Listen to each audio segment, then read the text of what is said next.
Jio granites కు సంబంధించిన విషయంలో మిడ్ వెస్ట్ గ్రనైట్ కు సంబంధించి హరీష్ రావు గారు సొంత తమ్ముడు మహేష్ రావు గారు వారు మంత్రిగా ఉన్నప్పుడు దోపిడీకి పాల్పడ్డాడు.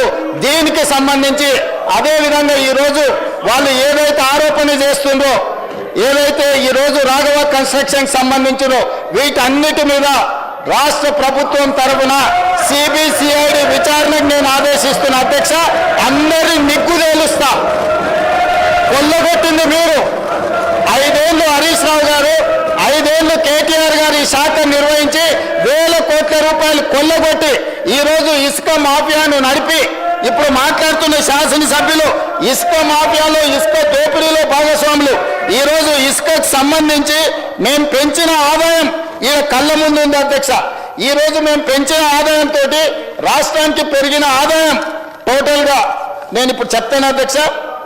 ఇసుక శాండ్ది 2024-25లో 721 కోట్ల రూపాయల ఆదాయం ఉంటే ఈసారి మేము 25-26లో 972 కోట్ల రూపాయల ఆదాయాన్ని పెంచి 35% ఆదాయాన్ని పెంచిన అధ్యక్ష. ఇసుక మాఫియా నడిపింది వీళ్ళు, దోపిడీకి పాల్పడ్డది వీళ్ళు. ఈరోజు వాళ్ళే అంటున్నారు కన్స్ట్రక్షన్ కుంటుపడింది, రియల్ ఎస్టేట్ దెబ్బతిన్నది. మరి రియల్ ఎస్టేట్ దెబ్బతింటే ఇసుక ఏమైనా బుక్కుతున్నామా అధ్యక్ష? ఇసుక ఏమైనా వండుకొని బిర్యానీ తింటున్నామా? ఆనాడు మేము 2024-25లో తీసుకొచ్చిన ఆదాయం కంటే మేము ఈరోజు 35% పెంచినాం అధ్యక్ష. రియల్ ఎస్టేట్ కన్స్ట్రక్షన్ పడిపోయినప్పుడు ఆదాయం పెరిగిందంటే సంవత్సరానికి 1000 కోట్ల రూపాయలు కేవలం ఇసుకల్నే హరీష్ రావు గారు, కేటీఆర్ గారు ఈ దోపిడీకి పాల్పడి ఈ మాఫియాకు నాయకత్వం వహించింది హరీష్ రావు గారు, కేటీఆర్ గారు. మొదట్లో హరీష్ రావు గారి దగ్గర ఉండే ఈ శాఖ ఆయన అడ్డగోలుగా దోపిడీకి పాల్పడుతుందని కేసీఆర్ గారు ఆ శాఖను తొలగించి కొడుకు అల్లుడు మధ్యలో పంచాయతీ పడితే పంచాయతీ పెంచడానికి హరీష్ రావు గారి దగ్గర ఉన్న శాఖను తీసుకెళ్లి కేటీఆర్కి ఇచ్చాడు. కేటీఆర్ దోసుకోవడానికి అవకాశం ఇచ్చాడు. అందుకే అధ్యక్ష ఈరోజు ఒక్కటే మాట నేను చెప్పదలుచుకున్నా.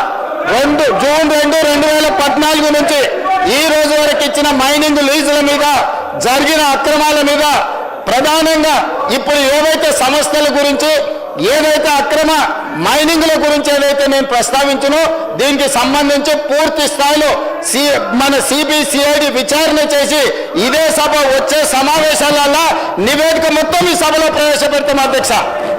ఇవాళ వాళ్ళ దొంగతనాలకు అడ్డుపడుతుందని, ఇవాళ వాళ్ళ దోపిడీని నిలువరించి ఇసుకలో ఆదాయాన్ని పెంచి మైనింగ్లో ఆదాయాన్ని పెంచితే ఈ రాష్ట్ర ప్రభుత్వానికి మంచి పేరు వచ్చి గత 10 సంవత్సరాలు వాళ్ళు పాల్పడ్డ దోపిడీ ప్రజలకు